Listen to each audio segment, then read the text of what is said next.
Au cœur de la cordillère de Vilcabamba, la cité perdue est entourée de montagnes qui culminent à plus de 5000 mètres. Daniel est ici chez lui, dans ce joyau de l'époque inca.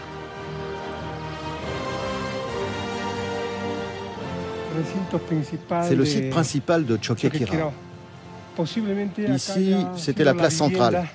Là, c'est très probable, il s'agissait des résidences pour les nobles, ceux qui gouvernaient et contrôlaient la bonne administration de la cité.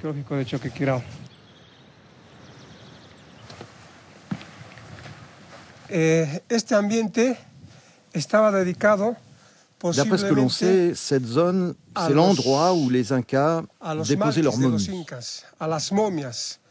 Et dans chacune de ces niches, ils les conservaient pour les fêtes importantes qui étaient célébrées ici à Choquequirao.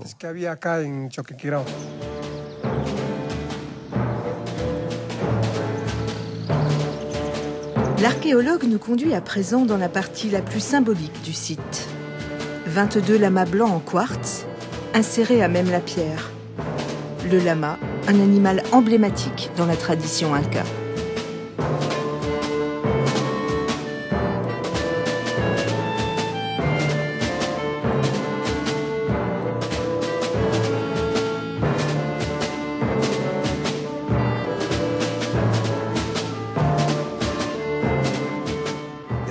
Ce site est spectaculaire, notamment grâce à la présence de ces ornements de lama et de la façon dont les Incas ont façonné ces constructions.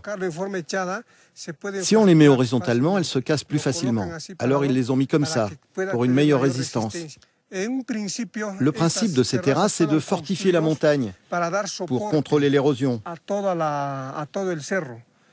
En fait, ce sont des murs de contention. Mais en même temps, les Incas, qui étaient très intelligents, les utilisaient de manière décorative. Ici, ils utilisaient ces petites plateformes pour y faire pousser des fleurs. On est venu la semaine dernière, on a enlevé toutes les herbes et la végétation est déjà revenue. Il faudrait que quelqu'un s'en occupe tous les jours. À l'époque des Incas, des ouvriers étaient spécialement affectés à l'entretien des murs. Ils s'en occupaient tous les jours, beaucoup plus que ce qu'on fait, nous. Pour assurer l'entretien du site, Daniel ne peut compter que sur une poignée d'hommes. 40 000 hectares à protéger contre une nature très envahissante et parfois dangereuse. Ça, c'est une couleuvre de la région. Elle est dangereuse, sa morsure est mortelle. Il y a pas mal de couleuvres ici.